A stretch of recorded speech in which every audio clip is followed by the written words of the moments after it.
بسم اللہ الرحمن الرحیم۔ السلام علیکم۔ ہمارے چینل پر آپ کو ویلکم کہتے ہیں۔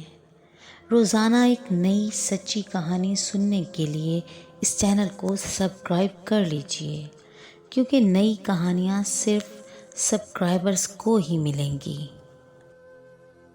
میں بھی کالج اور اس کے بعد یونیورسٹی کی زندگی کو بھرپور طریقے سے جینا چاہتی تھی، اور اسی خواہش کی تکمیل کے لیے میں ابھی شادی کے حق میں بالکل نہ تھی، مگر والدین اولاد کی سنتے ہی کب ہیں۔ بس جو ان کے حساب سے ہو جانا چاہیے اس کام کو وہ کر کے ہی رہتے ہیں، مگر اولاد کے بھلے کا ہمیشہ خیال رکھتے ہیں۔ اسی لیے 12ویں جماعت پاس کر کے فوراً بعد ہی میری شادی کر دی گئی۔ میرے رشتے میں میرے کالج میں داخلہ لینے کے ساتھ ہی آنا شروع ہو گئے تھے، کیونکہ کوئی رشتہ طے نہ ہوا۔ کچھ رشتے لڑکے والوں کی طرف سے منع ہو جاتے اور کچھ رشتے میرے والدین کو معقول نہ معلوم ہوتے۔ جو رشتہ اچھا ہوتا وہ فوراً شادی کرنا چاہتے تھے، اور بھلا ہو میرے بابا کا، جن کی وجہ سے میں 12ویں جماعت تک پڑھ سکی، ورنہ ماں تو میری شادی 10ویں جماعت کے فوراً بعد کر دینے کے در پہ تھیں۔ آخرکار میں 12ویں کے امتحانوں سے 2 ماہ پہلے میرے لیے ایک رشتہ آیا۔ لڑکے کے والدہ کہہ رہی تھیں کہ وہ ہماری پرانی رشتہ دار ہیں، لیکن ہم نے ان کی بات پر یہ سوچ کر نظر انداز کر دی کہ شاید وہ اس وجہ سے کہہ رہی ہیں کہ ہمارے خیالات کسی حد تک ملتے ہیں، اور پہلی مرتبہ ملنے کے باوجود بھی ایسا محسوس نہیں ہو رہا کہ ہم پہلی بار مل رہے ہیں۔ ان کا ایک ہی بیٹا تھا اور 2 شادی شدہ بیٹیاں تھیں۔ یہ رشتہ میرے والدین کو بھی معقول لگا، کیونکہ لڑکے کی اچھی جگہ پر نوکری بھی تھی، سو یہ رشتہ طے ہو گیا، اور یہ طے پایا کہ میرے امتحانوں کے تقریباً 6 ماہ بعد یعنی اکتوبر کے اختتام میں ہماری شادی کی جائے گی۔ میں اپنے ماں باپ کی اکلوتی اولاد اور لاڈلی اولاد تھی۔ میں تو اب بھی اپنی اتنی جلدی شادی کروانے کی وجہ سے اپنے والدین سے ذرا خفا تھی، لیکن میری یہ خواہش پوری ہو گئی تھی کہ میری شادی سردیوں کے موسم میں ہو، اور اپنی خفگی کا ذکر میں نے اس دن اپنی والدہ سے بھی کیا، جب میں شادی کے بعد پہلی بار اپنے میکے گئی۔ آج میرا میکہ میرے لیے تھوڑا جنبی سا معلوم ہو رہا تھا۔ میں نے اپنی امی سے کہا کہ امی، آپ لوگوں نے میرے فرض کو ادا کرنے میں بہت عجلت کیوں کر دی؟ جب سے میں آئی تھی امی میرے صدقے واری جا رہی تھیں، لیکن میرے سوال پر ان کے چہرے پر کئی رنگ آ کر گزر گئے، اور قدرے وقفے سے وہ کہنے لگیں کہ بیٹیاں اپنے گھروں میں آباد ہی اچھی لگتی ہیں۔ اس کے بعد انہوں نے قدرے آہستہ آواز میں کچھ اور بھی کہا، لیکن میں ان کی بات سن نہ سکی۔ یہ پہلی بار تھا جب میں اپنے گھر میں بطور مہمان آئی تھی۔ میں جب سے آئی تھی امی ہر تھوڑی دیر میں میرے لیے کچھ نہ کچھ کھانے کو لے آتی، اور میرے آنے کا سن کر بابا نے بھی کام سے ایک دن کی چھٹی لے لی تھی۔ اس دن ہم تینوں نے بچپن کی یادیں تازہ کی اور الماری سے پرانا البم نکال کر تصاویر دیکھنے لگے۔ یوں تو میں کل ہی رخصت ہوئی تھی، لیکن ایک دن بعد اپنے والدین سے مل کر ایسا لگ رہا تھا جیسے میں ان سے کئی سالوں بعد ملی ہوں۔ البم دیکھتے دیکھتے میں ایک تصویر پر رک گئی، اور میں نے امی سے پوچھا کہ امی، یہ گھنگریالے بالوں والے میرے ماموں ہیں نا؟ انہوں نے کبھی ہم سے رابطہ کیوں نہیں کیا؟ امی نے جواب دینے کے بجائے چائے ٹھنڈی ہونے کا کہہ کر میرے ہاتھوں میں چائے کی پیالی تھما دی۔ یہ سوال تو میں نے پہلے بھی اپنی عمر کے مختلف حصوں میں امی سے پوچھا تھا، مگر اس کا جواب مجھے آج تک نہیں ملا تھا۔ اپنے ماموں کو میں نے بس تصویروں میں ہی دیکھا تھا۔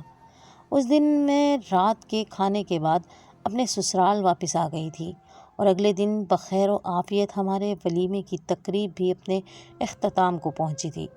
میری شادی ہوئے کچھ دن گزر گئے تھے، اور میں یہاں اپنے شوہر کے ساتھ بہت خوش تھی۔ میرے سسرال میں میرے میاں اور میری ساس رہتی تھیں، جبکہ میری 2 نندیں شادی شدہ تھیں، جن کا آنا جانا لگا رہتا تھا۔ ماں بیٹیاں جب بھی سر جوڑ کر بیٹھتیں تو محفل طول پکڑ جاتی، جبکہ میں اس دوران اپنے کمرے میں بیٹھی رہتی، یا گھر کی بہو ہونے کے فرائض سر انجام دیتے ہوئے ان کی اور ان کے بچوں کی خاطر تواضع کرتی رہتی۔ شروع میں مجھے ان بچوں کا برتاؤ بہت برا لگتا، کیونکہ وہ چلتے پھرتے شور مچاتے رہتے۔ یہاں میں صفائی کرتی، وہاں وہ دوبارہ گھر گندا کر دیتے، یہاں تک کہ وہ میرے جہیز کے کانچ کے برتنوں کو میرے سامنے جان بوجھ کر نیچے پھینک کر توڑ دیتے، مگر میں بس اپنا سا منہ لے کر انہیں دیکھتی رہ جاتی۔ ایک وجہ تو یہ تھی کہ میری نندیں ہی جب اپنے بچوں کو کچھ نہ کہتی تو میں انہیں کیا کہہ سکتی تھی؟ اوپر سے وہ بچے میرے شوہر اور ساس کے بھی لاڈلے تھے۔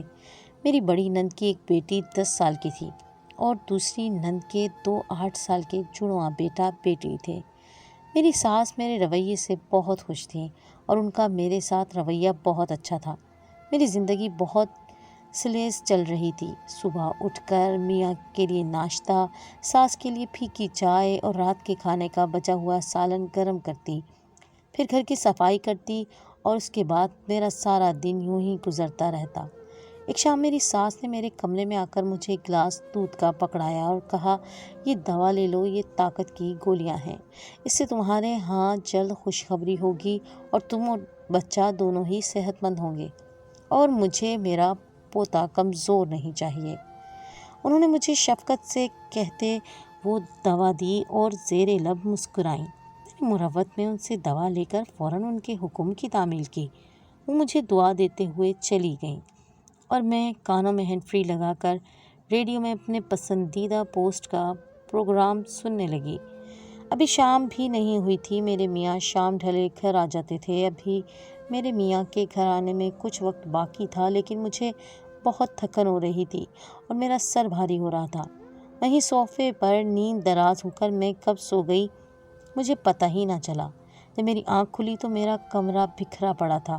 میں اٹھی تو میرا سر مجھے بوجھل محسوس ہوا۔ میرے جسم میں اور خاص طور پر سر میں درد کی ٹیسیں اٹھ رہی تھیں۔ ذہن پر زور دے کر میں نے سوچنے کی کوشش کی، مگر کوئی بھی آخری خیال کا سرا میرے ہاتھ نہ آیا۔ میں کمزور اعصاب کے ساتھ بادل ناخواستہ اٹھی اور فریش ہونے چلی گئی۔ میں نے جب کمرے سے باہر قدم رکھا تو ساس اور کام کر کے اپنے کمرے میں گئی تھی اور پھر شاید میری آنکھ لگ گئی۔ اس وقت میری نندیں نہیں آئی تھیں تو انہیں لگا ہوگا کہ میں اٹھی ہی اب ہوں۔ میں نے مڑ کر سامنے لگی گھڑی پر وقت دیکھا تو دن کے 11:30 بج رہے تھے۔ اب مجھے کمرے کے بکھرے ہوئے ہونے کی وجہ سمجھ آئی۔ گویا میں کل شام میں سوئی تھی اور اگلی صبح 12:30 بجے اٹھی ہوں، یعنی اس دوران میرے شوہر گھر آ کر دوبارہ آفس جا چکے تھے۔ لیکن اچانک سے مجھے اتنی نیند کیسے آ گئی اور کسی نے مجھے جگایا کیوں نہیں؟ مجھے آج تک بیماری میں بھی کبھی 10 گھنٹے سے زیادہ ایک ساتھ نہیں سوئی تھی۔ میں کچھ کہے بغیر باورچی خانے میں چلی گئی اور کھانے کا اہتمام کرنے لگی۔ باہر میری ساس اور نندیں مجھے سنانے کو اونچی اونچی آواز میں باتیں کرنے لگیں۔ یہ اس کی تربیت ہے، نواب شاہی سمجھ رکھی ہے جو سورج چڑھے اٹھی ہے۔ چھوٹی نند نے قدرے سختی سے کہا، پچھلے 8 سالوں سے میرا بیٹا بھی کام پر دیر سے نہیں گیا، لیکن آج دیکھ لو ذرا، گھر کی باغ دوڑ اس کے ہاتھ میں گئی تو آوے کا آوا ہی بگڑ گیا۔ یہ میری ساس کی آواز تھی۔ مجھے اپنے اتنا سونے پر شرمندگی محسوس ہوئی، لیکن مجھے یہ سمجھ نہیں آ رہا تھا کہ میرا سر ابھی تک بوجھل کیوں ہو رہا ہے۔ میری دونوں نندوں نے ساس کی بات پر خوب ہائے ہائے کی۔ میری آنکھوں سے آنسو چھلک گئے۔ میرے من میں مختلف خیال آ رہے تھے۔ میرے من میں یہ بھی آیا کہ زور سے چلا کر کہوں، تم دونوں بھی تو ہٹ حرام ہو، سارا دن ماں کے گھر پر پڑی رہتی ہو اور کام کاج کون کرتا ہے؟ صرف میں۔ مگر پھر ماں باپ کی عزت نے میرے منہ پر تالا لگا دیا اور وہ آخری منظر جب میں پرسوں ان کے خوش چہرے دیکھ کر آئی تھی آنکھوں کے سامنے آ گئے۔ کھانا تیار ہونے کے بعد میں نے میز پر لگایا اور سب کھانا کھانے لگے۔ پھر میں اپنے کمرے کے اندر گئی اور اب میں کمرہ سمیٹنے لگی۔ جب سارے کام نپٹا کر میں صوفے پر جا کر بیٹھی تو میری ساس میرے لیے دودھ کا گلاس لے آئیں اور مجھے وہ دوا کھلا دی۔ میں نے کوئی مزاحمت کیے بغیر وہ دوا کھا لی۔ اس وقت مجھے واقعتاً طاقت کی دوا کی ضرورت تھی۔ میرا سر درد ٹھیک ہونے کے بجائے بڑھتا ہی جا رہا تھا اور پھر ریڈیو سنتے سنتے میں کب سو گئی مجھے اس کا علم ہی نہ ہوا۔ مجھے محسوس ہوا جیسے میری آنکھ تھوڑی سی کھلی اور پھر بند ہو گئی۔ میں نے ذرا سی کھلتی آنکھوں سے دیکھا تو میرے شوہر سنگھار میز کے سامنے کھڑے بال بنا رہے تھے۔ پھر میری آنکھوں کے آگے اندھیرا چھا گیا۔ نیم بیداری میں پھر میری آنکھ کھلی تو اب کمرے کی بتی جل رہی تھی۔ میں نے گھڑی کو دیکھا تو وہ 12 کا وقت بجا رہی تھی۔ فوراً سے میں نے فریش ہو کر کمرے سے باہر آ کر دیکھا تو پھر سے محفل جمی ہوئی تھی۔ نندوں نے پھر مجھ پر طعن و طنز شروع کر دیے۔ دبے لفظوں میں مجھے بے سلیقہ عورت کہہ کر کھانا بنانے بھیج دیا۔ باورچی خانے میں بہت دیر تک بے آواز روتی رہی۔ میری سمجھ میں نہیں آ رہا تھا کہ اچانک میرے ساتھ یہ کیا ہو رہا ہے۔ امی مجھے تو تمہارے اوپر ترس آتا ہے، یہ کیا قسمت پائی ہے، چھوٹی نند نے مجھے سنانے کو بلند آواز میں کہا۔ بس کیا کریں، ہماری تو قسمت ہی پھوٹی تھی، جو مالک نے تقدیر میں لکھا ہو اس کو کون ٹال سکتا ہے۔ میری نند اور ساس کی یہ باتیں میرے دل پر چھری کی طرح چل رہی تھی۔ میرا سر بدستور بھاری تھا اور اس کیفیت میں میرے لیے زیادہ دیر کھڑے رہنا بالکل بھی ممکن نہیں تھا۔ میں نے بمشکل کھانا بنایا، ان کو کھانا میز پر رکھ کر دیا اور کمرہ سمیٹنے چلی گئی۔ ابھی میری شادی کو 2 ہفتے بھی مکمل نہیں ہوئے تھے، مجھے میرے اعصاب بھاری ہوتے ہوئے محسوس ہو رہے تھے۔ کچھ دیر بعد نندیں اپنے اپنے گھروں کو چلی گئیں اور ساس میرے پاس آئیں۔ رافعہ، کیا ہوا تمہیں؟ تم رو کیوں رہی ہو؟ میری ساس نے شفقت سے میرے سر پر ہاتھ رکھا۔ ان کا یہ انداز کچھ دیر پہلے والے رویے سے مختلف تھا۔ کچھ نہیں، بس سر درد کر رہا ہے، میں یہ کہہ کر بات کو ٹال گئی۔ دیکھو بیٹا، یہ نیا گھر ہے، ذمہ داری زیادہ ہے اور نئی نئی شادی ہوئی ہے، اس طرح کی تھکن کا ہونا عام سی بات ہے، کچھ دنوں میں سب ٹھیک ہو جائے گا۔ ساس نے مجھ سے سب کہہ کر رخصت لی اور آج میں شام تک کاموں میں مصروف رہی۔ کام کرتے کرتے میرے ذہن میں ایک خیال آیا اور میں نے سوچ لیا کہ آج میں اس پر عمل کروں گی۔ جب میں کاموں سے فارغ ہو کر صوفے پر بیٹھی تو میری ساس میرے لیے دودھ اور دوا پھر سے لے آئیں۔ آج میں نے دوا لے کر کھانے کی اداکاری کی، لیکن سچ میں دوا کھائے بغیر ہی دودھ کا گلاس ختم کر لیا۔ اب میرا سر اب بھی بھاری ہو رہا تھا، لیکن میری حالت پچھلے 2 دنوں کی نسبت قدرے بہتر تھی۔ میرے شوہر گھر آئے تو وہ کچھ کھینچے کھینچے سے تھے۔ میں نے انہیں مخاطب کرنے کی کوشش کی، لیکن ان کا موڈ صبح آفس جاتے وقت تک خراب ہی رہا۔ مجھے اپنی اس قدر نیند کی وجہ تو مل گئی، لیکن مجھے سمجھ نہ آیا کہ میری ساس نے میرے ساتھ ایسا کیوں کیا۔ اگر میں ان سے پوچھتی تو وہ صاف مکر جاتی اور میرے شوہر کو بھی میرے خلاف کر دیتی۔ میں نے سوچ لیا کہ جب تک مجھے وجہ پتہ نہیں چل جاتی میں وہی ناٹک روز کروں گی جو میں نے کل کیا تھا۔ آج میری ساس مجھ سے ذرا دور دور رہی تھی۔ شاید انہیں یہ سمجھ نہیں آ رہا تھا کہ وہ دوا کھانے کے باوجود بھی میں سوئی کیوں نہیں۔ یہ ناٹک میں 3 دن مسلسل کرتی رہی، لیکن ایک بات مجھے ابھی بھی سمجھ نہیں آ رہی تھی کہ جب میرے شوہر گھر آتے تو ان کی بہنیں انہیں گھیر کر نہ جانے کیا باتیں کرتیں۔ ان کا رویہ اب تک مجھ سے کھچا کھچا ہی تھا۔ آج میری نندیں ہمارے گھر نہیں آئی تھیں، حالانکہ میری ساس نے آج ان کے لیے خود کھانے کا اہتمام کیا تھا۔ مجھے انہوں نے باورچی خانے میں قدم تک نہیں رکھنے دیا تھا۔ جب ان کی بیٹیاں 3 بجے تک گھر نہ آئیں تو دوپہر کا کھانا میں اور میری ساس دونوں نے کھایا۔ کھانا کھاتے ہوئے میری ساس نے مجھے بتایا کہ ان کی ایک بہن تھی جس کی شادی کے وقت میری ساس اپنے شوہر کے ساتھ باہر ملک میں مقیم تھی۔ اپنی بہن کا ذکر کرتے ہوئے میری ساس بہت افسردہ تھی۔ وہ بتا رہی تھی کہ جب وہ اپنے ملک واپس آئیں تو انہیں پتہ چلا کہ ان کی بہن کے شوہر نے شادی کے محض 2 ہفتوں بعد ہی ان کی بہن کو تشدد کا نشانہ بنا کر آدھی رات کو طلاق دے دی اور بے آسرا کر کے گھر سے نکال دیا۔ یہ سب سن کر مجھے اس شخص پر بہت غصہ آیا اور ان کی بہن پر ترس بھی آیا۔ کھانا کھانے کے بعد میں اپنے کمرے میں چلی گئی۔ میرا سر درد ابھی تک مکمل طور پر ختم نہیں ہوا تھا اور وقفے وقفے سے کم زیادہ بھی ہو رہا تھا، اس لیے بڑھتے سر درد کو نظر انداز کیے میں اپنے موبائل میں ریڈیو سنتی رہی اور دھیرے دھیرے صوفے پر ہی سو گئی۔ میرا دماغ معاف ہو چکا تھا، مگر 3 گھنٹے ہی گزرے تھے کہ مجھے ہلچل سی محسوس ہوئی۔ پھر مجھے کوئی بری طرح جھنجھوڑ رہا تھا۔ میرا دماغ لاشعور کے سکون کی گہرائیوں سے شعور کی دنیا میں آیا۔ میرا شوہر غصے کی حالت میں مجھے جھنجھوڑ رہا تھا۔ میری آنکھیں اب بھی بار بار بند ہو رہی تھیں۔ میری آنکھیں کھولنے کی کوشش بار بار ناکام ہو رہی تھی، لیکن میری آنکھیں اس وقت کھل گئیں جب میرے شوہر نے میرے گال پر زناٹے دار تھپڑ مارا۔ پھر یہ سلسلہ ایک تھپڑ پر رکا نہیں، بلکہ دوسرا اور پھر تیسرا تھپڑ بھی میرے شوہر نے مجھے بہت زور سے مارا۔ میں نے حواس بحال کرنے کی بہت کوشش کی، مگر میرا سر ابھی بھی شدید درد کر رہا تھا اور میرے جسم میں الگ درد محسوس ہو رہا تھا۔ درد سے میرے سر میں ٹیسیں اٹھ رہی تھیں، میرے کانوں میں بے ہنگم آوازوں کا شور تھا۔ میری ساس، میری نندیں سب وہاں جمع تھیں۔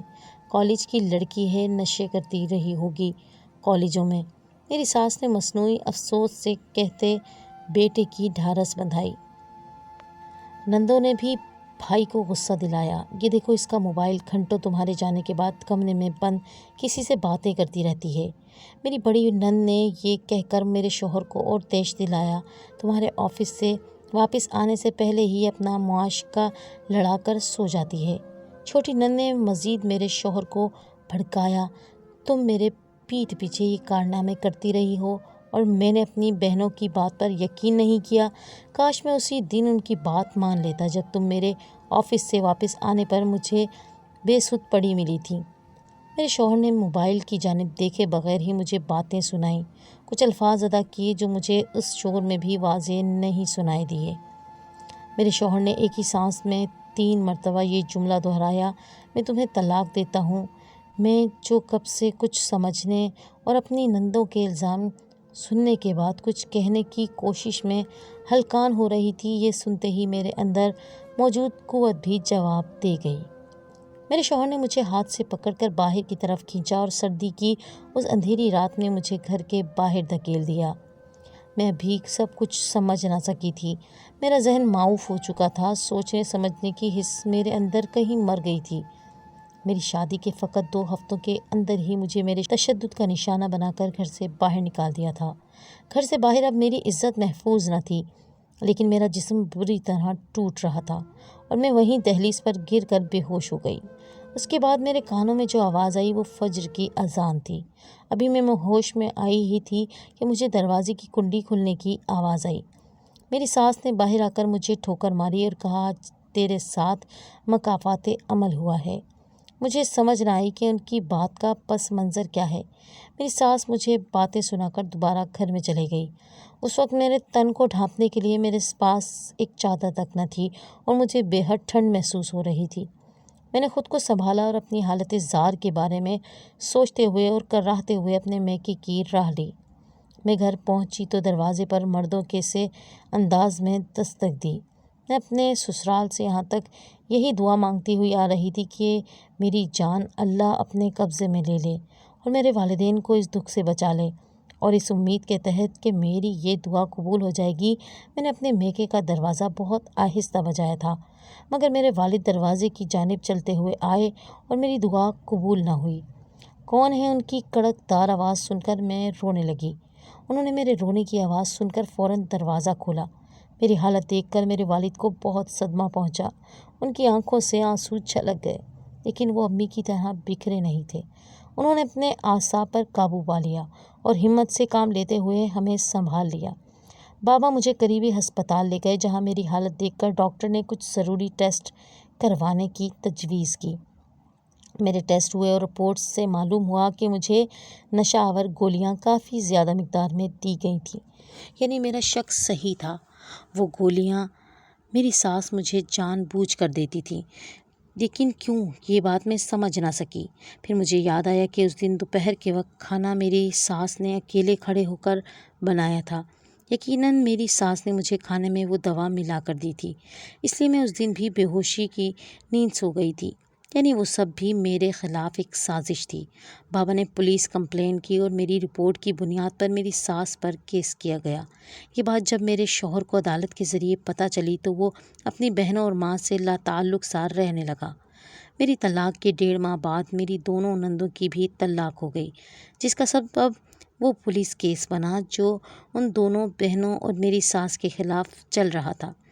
ایک تو وہ دونوں ویسے ہی اپنے سسرال سے زیادہ اپنے میکے میں رہتی تھیں اور سونے پر سہاگا ان کے سسرال والوں کو بھی ان کی سازش کا علم ہو گیا تھا۔ ان کی کام چوری اور سازشی طبیعت کی وجہ سے ان دونوں کو بھی طلاق ہو گئی تھی۔ اس غم اور ندامت کے پیش نظر میری ساس کو مختلف ذہنی اور قلبی امراض نے جکڑ لیا تھا۔ دن بدن ان کی تکلیف میں اضافہ ہوتا گیا اور ان کا بیٹا جو کبھی ان پر جان چھڑکتا تھا اب ان سے ان کا حال تک نہ پوچھتا تھا۔ میری ساس نے بہت کرب و اذیت میں وہ وقت گزارا اور 1 ماہ کے بعد ہی وہ تڑپ تڑپ کر مر گئیں۔ مرتے وقت انہوں نے اپنے بیٹے کو نہ جانے کون سی سچائی بتائی کہ وہ جو پہلے اپنی ماں بہنوں کے ساتھ ایک گھر میں لا تعلق سا رہتا تھا اب اپنی بہنوں کو چھوڑ کر چلا گیا۔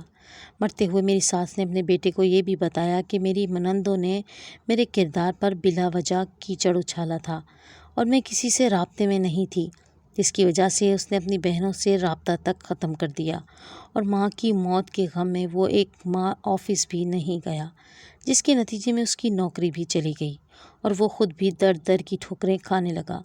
میری زندگی پھر سے رواں ہو گئی تھی۔ میں نے صبر کیا اور اپنا فیصلہ اللہ کی عدالت میں چھوڑ دیا۔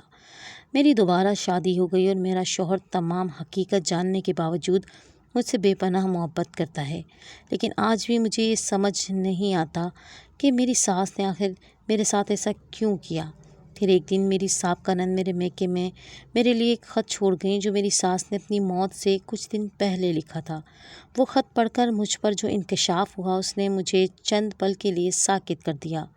آخر لوگ کر سکتے ہیں، کسی اور کی غلطی کی سزا کسی معصوم کو کیسے دے سکتے ہیں؟ اس خط میں میری ساس نے لکھا تھا کہ انہوں نے میرے ساتھ وہی کیا جو میرے ماموں نے ان کی بہن کے ساتھ کیا تھا۔ اس خط میں انہوں نے لکھا تھا کہ میری بہن کو بے امان کر کے تیرے ماموں نے یوں ہی گھر سے نکال دیا تھا اور بدلے کی آگ میں انہوں نے بھی میرے ساتھ وہی کیا۔ میری ساس کا خط پڑھ کر میرے ذہن میں ان کی اس دوپہر کی باتیں گزرنے لگی جس دن انہوں نے مجھے اپنی بہن کے بارے میں بتایا تھا۔ گویا ان کی بہن کے شوہر میرے ماموں تھے اور اسی وجہ سے میرے پیدا ہونے کے 3 سال بعد سے میرے ماموں سے میری امی کا رابطہ نہیں تھا، اس لیے میں نے انہیں صرف تصویروں میں دیکھا تھا اور امی ان کے ذکر پر خاموش ہو جاتی تھیں کیونکہ وہ ان کے ذکر پر اپنی بھابھی کی حالت کا سوچ کر کانپ جاتی تھیں۔ مجھے اب سمجھ آیا کہ انہوں نے رشتہ کرتے وقت یہ کیوں کہا تھا کہ وہ ہماری پرانی رشتہ دار ہیں۔ امی ابو بھی انہیں اس وجہ سے نہ پہچان سکے کیونکہ ان کی بہن کی شادی کے وقت میری ساس اپنے شوہر کے ساتھ باہر ملک